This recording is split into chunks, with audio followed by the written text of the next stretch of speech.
What's going on, guys? Welcome to Everything Always. My name's Michael Roman, aka Allfires. Now, I'm not sure when the press junket is over for Electric State for the Russos, but sooner or later, in the next couple of weeks, they're going to be in London and filming on Avengers Doomsday. They will not be able to keep revealing new details every day, but as it turns out, we got another quote from Joe Russo, and this time around, it actually reveals what's going on with Robert Downey Jr.'s character, and incidentally, confirms a full plot synopsis we got from an industry insider about 2 weeks ago. We're going to go over the quote, how it relates literally word for what the industry insider said about the plot and synopsis for Avengers Doomsday. But first, if you could grab the subscribe button, we do daily Marvel content at the channel. That's all we do. If you're into that kind of thing, hit the sub button, leave a comment down below. That automatically enters you for our giveaways. If you want to stick around to the end of the video, we get into the giveaway stuff again there. Okay, so again, in one of their more recent interviews, when talking about the upcoming Avengers Doomsday and Secret Wars, Joe Russo went and said this. He said, "I will tell you one thing about this film, and this is all I'm going to say,"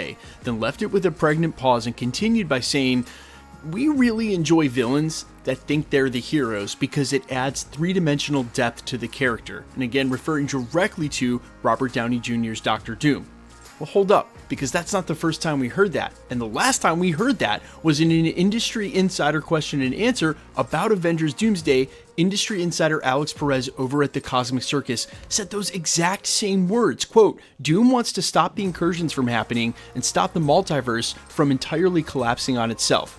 In a way, he's technically a hero, in his eyes, in the eyes of his followers. Kind of like how Thanos saw himself as the hero in Infinity War. I think people will have a better time processing this movie if they stopped thinking about Doom as the ultimate villain meant to swap out with Kang at the last minute, and more as the antagonist who thinks he is the hero and is pissed at He Who Remains for essentially silencing his universe as well as every other universe timeline that didn't correspond with the sacred timeline and wants nothing more than to take the reins of his timeline and win his freedom." Now, obviously, in this game, it is not often that an industry insider or a scooper drops some piece of knowledge and then it immediately gets corroborated by an official source, well, unless the story breaks, but that's exactly what just happened in this case, almost with the same words verbatim, which really makes you wonder, what else did Alex Perez say about Avengers Doomsday? Alex Perez really goes on to build out this narrative where Dr. Doom is resentful of He Who Remains, the variant of Kang that actually forced all of this into some sort of sacred timeline and had the Loom controlling the multiverse.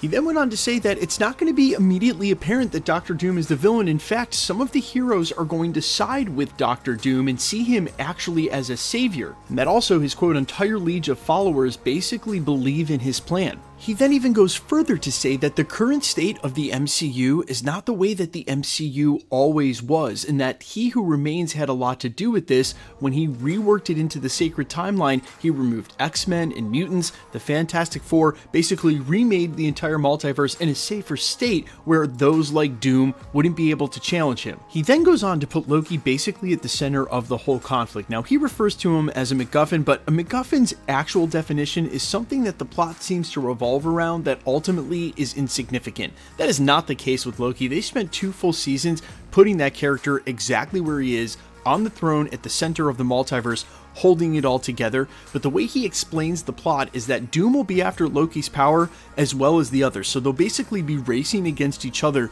to figure out who can get to Loki first, and if the Avengers can, the ones that are trying to stop Dr. Doom, then hopefully they can do something in order to prevent Dr. Doom from stealing Loki's power, becoming the one at the center of the multiverse, and reshaping it the way that he wants to, basically, and make Battleworld. Speaking of Battleworld, he went as far as to say that heroes will fight other heroes and villains basically to preserve their own world, and that Monica Rambeau might actually be one of the central characters for Doomsday. He says that Monica Rambeau has a Vision-like role from Infinity War in the story, and if you remember, basically there was a race between Thanos and the other Avengers to get to Vision first to protect that stone. So in the way he described them basically racing against time to both try to find Loki, if Monica Rambeau takes the Vision role from Infinity War, then they're going to be racing against each other to find Monica Rambeau. Now why?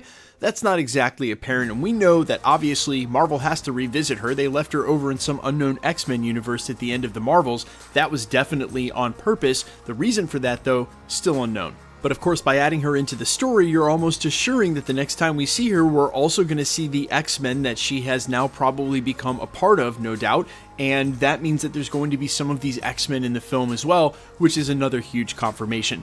Now, of course, for devil's advocacy's sake, just because he got one huge thing right doesn't mean that all of this is right. Also, if it is, it's always subject to change, because we know that Marvel and Stephen McFeely, the Russos, they haven't even really finished the script yet. You've got to imagine things are going to be in flux when they produce, film, go over the movies for the next 2 years. There's bound to be some major changes. But in the meantime, a lot of this is extremely plausible, and to have him say all this stuff, and then a week later the Russos basically reiterate one of the things he said, only further adds credence to a lot of the details included in the synopsis. Now, obviously, as fans, also content creators like myself, we're going to draw natural parallels between stories. That's an obvious thing, and there are going to be certain story elements that seem to be the same. But really, at the heart of all of this, the Russos have acknowledged they don't want to just do Infinity War and Avengers Endgame Part 2. That would be the biggest disaster. It would let the fans down for anticipation, and it would feel just eerily too familiar if the stories play out similarly or even close to exactly the same. So while we may be able to draw parallels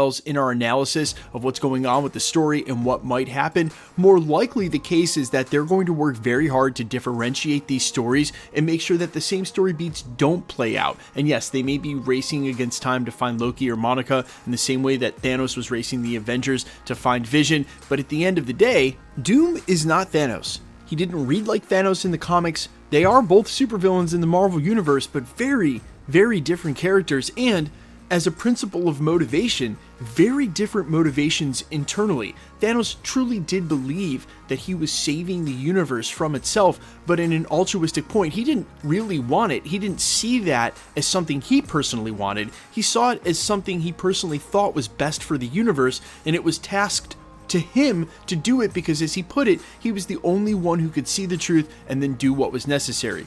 Doom's motivations in the comics over several stories and decades usually is a lot different in that it's very selfishly motivated. The ego on Dr. Doom is absolutely insane. So where Thanos was really diminishing himself and saw himself as a warrior or soldier in the servant of a greater cause, no matter how much of a savior Dr. Doom sees himself as, he will not be able to divorce himself from the ego that's always been inherently part of that character again and throughout the decades. And no matter how much you remember of Dr. Doom from specific storylines, there is one thing that has maintained its similarity with that character across all timelines and all decades, all runs, all writers, all artists. Dr. Doom's ego is insane. But you guys let me know all your thoughts down below about any and all of this in the plot leak, what you like, what you don't like, if you agree or disagree with my comparison of Thanos and Dr. Doom, my appraisal of the whole situation. I'm all ears as always, still giving away the PlayStation 5s. Just be a sub and leave a comment because it's truly random. The more videos you comment on, the better chance you have of winning. Make sure to hit that notification bell with all notifications turned on if you want to keep up with the content. Of course, if you like today's video, I'd appreciate it if you'd hit the like button. My name's Michael Roman. Find me in a couple of places, Instagram and Twitter at IamFires. You can also find me on all platforms wherever you listen to original music with the name Allfires. And while I sincerely appreciate you checking my music out, thanks for checking this channel out. Stick around. We'll be posting again real soon.